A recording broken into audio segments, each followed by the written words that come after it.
નખત્રાણા તાલુકાના મંગવાણા ગામે યુવાને આપઘાત કરી લેતા અરેરાટી વ્યાપી ગઈ હતી. આ અંગે પોલીસમાંથી મળતી વિગતો મુજબ નખત્રાણા તાલુકાના મંગવાણા ગામમાં રહેતા 20 વર્ષીય યુવાને ફાંસો ખાઈ આપઘાત કર્યો હતો. નરેશ મહેશ્વરીએ આ આત્મઘાતી પગલું ભર્યું હતું.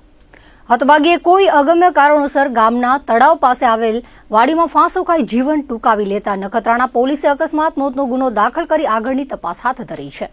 તો વાયર પોલીસમાંથી જાણવા મળેલી વિગતો મુજબ અબડાસા તાલુકાના કરમટાના 55 વર્ષીય માલધારી બીજલ સાધા રબારીનું ચરિયાણ માટે નીકળ્યા હતા, જે રાત સુધી પરત ન આવતા તેમની શોધખોળ આદરી હતી.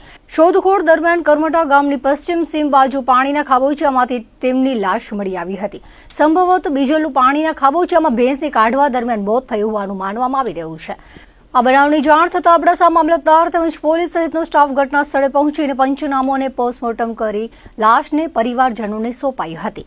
જ્યારે અબડાસા તાલુકાના કોઠારા વાકોત્ર રસ્તા પાસે આવેલા આરએમસી પ્લાન્ટમાં સેન્ટરિંગની મજૂરી કરતા પરપ્રાંતિ 41 વર્ષીય જત મોહન પાંડે બપોરને કોઈ જીવજંતુ કરડી જતા પ્રથમ સારવાર માટે કોઠારા લીધા બાદ વધુ સારવાર માટે જીકે જનરલમાં ખસેડાયા હતા, જ્યાં સારવાર દરમિયાન અંતિમ શ્વાસ લીધા હતા. કોઠારા પોલીસે ગુનો નોંધી આગળની તપાસ હાથ ધરી છે.